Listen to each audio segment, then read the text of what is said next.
دور دراز کے کسی قصبے میں ایک محنتی لکڑہارا رہتا تھا۔ وہ دن بھر قریبی جنگل میں لکڑیاں کاٹتا اور شام ہوتے ہی وہ لکڑیاں قصبے کے بازار میں بیچ آتا۔ ان لکڑیوں کے بدلے اسے جتنے پیسے ملتے وہ بہت زیادہ تو نہ ہوتے تھے، مگر سادہ مزاج لکڑہارے اور اس کی بیوی کی گزر بسر کے لیے کافی تھے۔ لکڑہارے کے ہاں کوئی اولاد نہیں تھی۔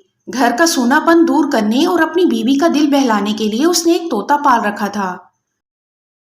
طوطے کی ٹیں ٹیں اور بول چال چھوٹے سے گھر میں رونق لگائے رکھتی تھی۔ اس طوطے کی ایک خاص بات یہ تھی کہ اس کے پروں میں دو چمکتے ہوئے سنہری پر بھی تھے۔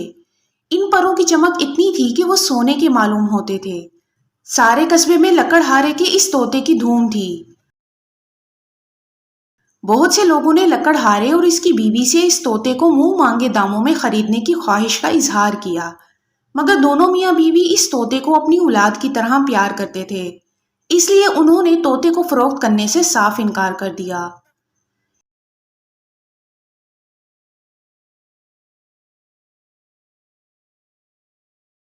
اس قصبے میں رحمو نام کا ایک لڑکا بھی رہتا تھا، جو قصبے کے واحد حلوائی کا اکلوتا مگر نکما بیٹا تھا۔ حلوائی کی شدید خواہش تھی کہ رحمو کاروبار میں اس کا ہاتھ بٹائے، مگر رحمو کا کام دن بھر شیخیاں بگاڑنا اور جادوئی کہانیاں پڑھنا تھا۔ اس نے جانے کہاں سے سن لیا کہ لکڑہارے کا طوطا کوئی عام طوطا نہیں ہے، بلکہ یہ ایک جادوئی طوطا ہے۔ اس کے دونوں سنہری پروں کو روشنائی میں ڈبو کر جو بھی لکھا جائے گا وہ سچ ہو جائے گا۔ وہ لکڑہارے اور اس کی بیوی کے پیچھے پڑ گیا کہ وہ کسی نہ کسی طرح طوطا اس کے ہاتھ فروخت کر دیں، مگر دونوں نے ہمیشہ کی طرح اس بار بھی صاف انکار کر دیا۔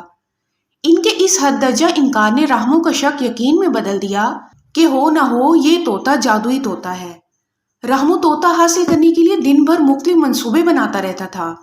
بہت سوچ بچار کے بعد وہ اس نتیجے پر پہنچا کہ اس طوطے کو چرائے بغیر کوئی چارہ نہیں۔ لکڑہارے کے گھر کی دیوار زیادہ اونچی نہیں تھی۔ رحمو کے خیال میں رات کے اندھیرے میں وہ آسانی سے اس دیوار کو پھلانگ کر طوطے کا پنجرا اٹھا کے لا سکتا تھا۔ ایک رات جب سب گہری نیند سو رہے تھے، رحمو اپنے گھر سے نکلا۔ وہ احتیاط سے چلتا ہوا لکڑہارے کے گھر جا پہنچا۔ آگے پیچھے نظر دوڑا کر وہ دیوار پر چڑھ گیا، مگر جب دوسری طرف اترنا چاہا تو ایک دم اس کا پاؤں پھسلا اور زوردار آواز کے ساتھ صحن میں جا گرا۔ لکڑہارا صحن میں بچھی ہوئی چارپائی پر سو رہا تھا۔ وہ زوردار آواز سے آنکھیں ملتا ہوا جاگ گیا۔ حواس بحال ہونے پر کیا دیکھتا ہے کہ گھر کے صحن میں ایک اجنبی شخص سر سے لے کر پاؤں تک کالے کپڑوں اور چہرے پر نقاب لگائے پڑا کراہ رہا ہے۔ لکڑہارے نے چور چور کا شور مچا دیا اور دیکھتے ہی دیکھتے آس پاس کے گھروں سے لوگ ڈنڈے لے کر لکڑہارے کے گھر میں داخل ہو گئے اور اس کا نقاب الٹ دیا۔ رحمو کا چہرہ سب کے سامنے آ گیا۔ لوگوں پر حیرت کا پہاڑ ٹوٹ پڑا۔ رحمو کے ابا سب کے نظر میں ایک شریف انسان تھے۔ کوئی سوچ بھی نہیں سکتا تھا کہ ان کا بیٹا اس طرح چوری کرتے ہوئے پکڑا جائے گا۔ رحمو کا بھی شرم اور درد سے حال برا تھا۔ اس کا دل چاہتا تھا کہ زمین پھٹ جائے اور وہ اس میں سما جائے تاکہ اسے لوگوں اور اپنے ابا کا سامنا نہ کرنا پڑے، مگر اب پچھتائے کیا جب چڑیا چگ گئی کھیت۔ اس کے والد کو گھر سے بلوایا گیا۔ وہ آئے اور غصے میں لگے اس کو مارنے پیٹنے۔ بڑی مشکل سے قصبے والوں نے رحمو کو بچایا۔